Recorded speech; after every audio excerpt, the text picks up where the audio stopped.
Europe. On parle économie, Emmanuel Dutheil, avec ce comité d'entreprise prévu ce matin chez Air France, ça s'annonce tendu. Oui, syndicats et direction doivent parler augmentation de salaire, un petit sujet comme ça chez Air France. Vous vous en souvenez sûrement, c'est ce qui a fait tomber le dernier patron, Jean-Marc Janaillac, avait tenté un qui tout double en lançant un référendum interne sur une proposition d'augmentation, 2% cette année, 1,69 l'an prochain et encore 1,69 en 2020. Proposition rejetée, ce qui a renforcé les syndicats qui disent, eux, c'est 5,1% cette année ou rien du tout. Alors depuis, il y a une direction intérimaire qui a été mise en exactement. place.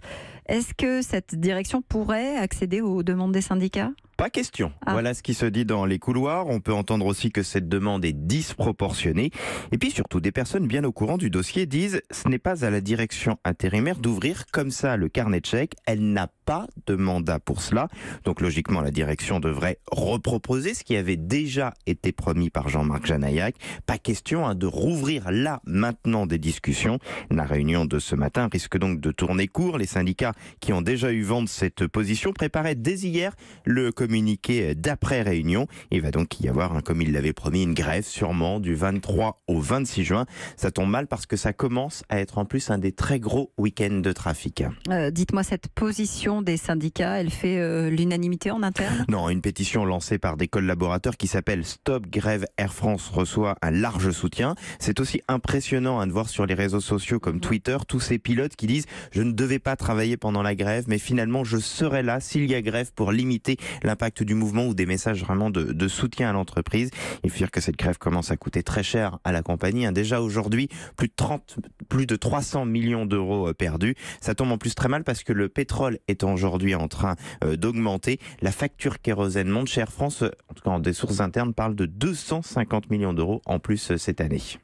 On avait aussi parlé, il me semble, d'accord, Emmanuel, ici, qui voudrait reprendre la part de l'État dans Air France. On en est où de ce dossier-là ? Pas très loin, semble-t-il. Chez Air France, on a déjà assez peu aimé le fait de le découvrir dans la presse et on ne croit pas du tout à l'intérêt, selon certains, de cette entrée au capital. C'est donc très loin d'être fait, mais ça risque d'être un sujet pour la future direction. En effet, selon nos informations, malgré la situation, les candidats et candidates se bousculent. Les premiers postulants ont déjà été vus. Pour obtenir le poste, il faut avoir une expérience internationale, bien connaître le secteur des transports et puis aussi, de ce que l'on m'a dit, bien connaître le dialogue social à la française. Tu m'étonnes vu la situation. Une shortlist de candidats et de candidates doit être présentée début juillet au conseil d'administration. Une chose est sûre, les syndicats trouveront très vite le numéro de téléphone du nouveau patron. Europe. Europe 1.